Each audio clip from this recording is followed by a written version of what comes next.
Welcome to the Dix O'clock News.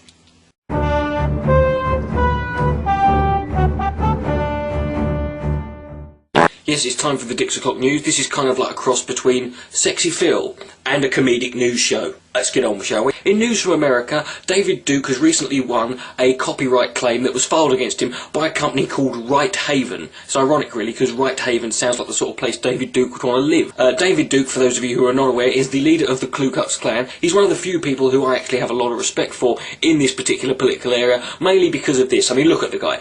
When you're so dedicated to the act of racial segregation that you're going to separate your brown hairs from your white hairs on your head, you've got to respect that, really. The company Right Haven are a copyright lawsuit company who have a habit of being extremely unnecessarily litigious. They have even been referred to in some cases as copyright trolls.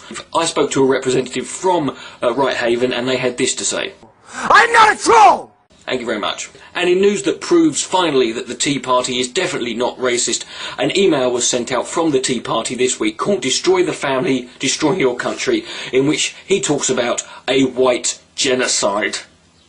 We would have spoken to someone from the Tea Party, but I already know what the fuck they would have said about it. Anti-racist is code word for anti-white. Anti-racist is code word for anti-white. You just think I'm a nasty one to kill Smiley June. Oh my god, I'm a nasty one. Anti-racist is code word for anti-white. Anti-racist is code word for anti-white. Anti-racist is code word for anti-white. You think I'm a nasty one to kill Smiley June. Oh my god, I'm a nasty one. Anti-racist is code word for anti-white. Speaking of white supremacist dickheads, let's come over to this country and talk about the BNP. The BNP was recently in the news when a member of the BNP recently defected to the English Democrats Party after comparing Nick Griffin to Robert Mugabe. With this apparently upset Nick Griffin, although I'm not sure whether it upset him because he was being compared to a mass murderous dictator or a black man. Either way, I spoke to Nick Griffin and he had this to say. Fuck you, asshole.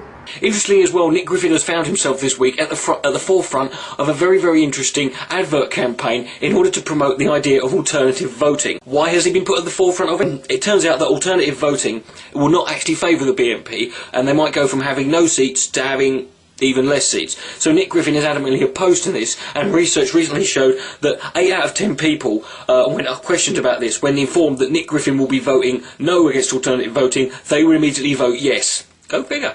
Rush Limbaugh was back to his old ways in America when he stated this week that birth control is only for sluts. What he actually said was, why are we supposed to pay if a woman didn't keep her legs closed?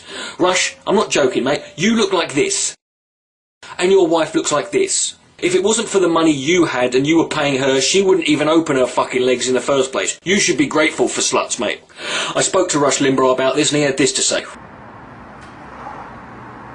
The company Transocean has recently got in a bit of trouble for insensitive remarks that it made regarding the fact that in 2010 it was the best year for safety in the company, despite the blowout that sank one of its rigs and killed 11 workers and caused a huge oil spill. Yeah, slightly insensitive and slightly stupid. That would be kind of like an organisation that was trying to prevent teen pregnancy giving Bristol Palin a load of money.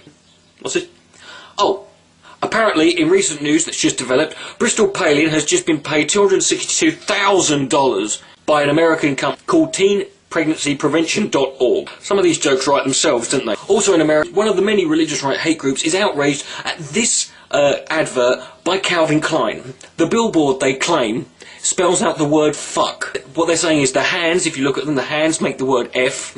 There's the CK on the end, and then you've got the shape of the bikini or the bra the woman's wearing that makes the U. Does this just sound like a really sort of excuse, like a really sort of convoluted and tenuous excuse for perverts who were caught there? Some pervy old right-wing Christian was caught by his wife. What are you doing? Oh, I'm just looking for the word fuck.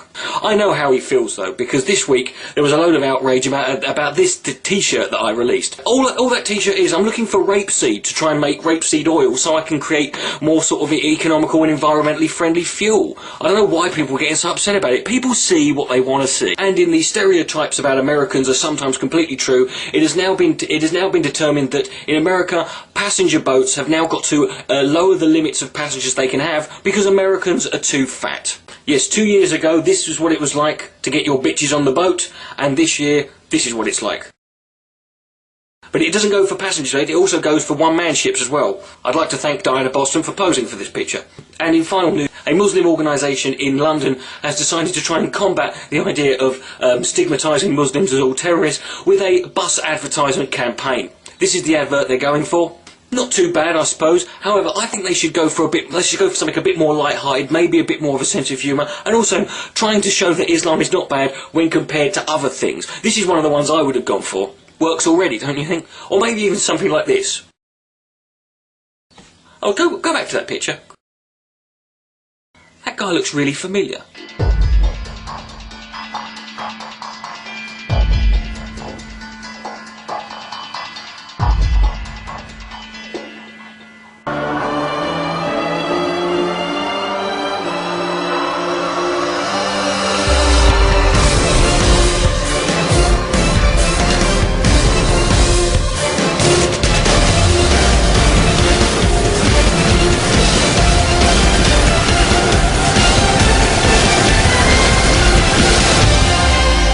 That's it for the Dix O'clock news. Until next time, good night, and go fuck yourself.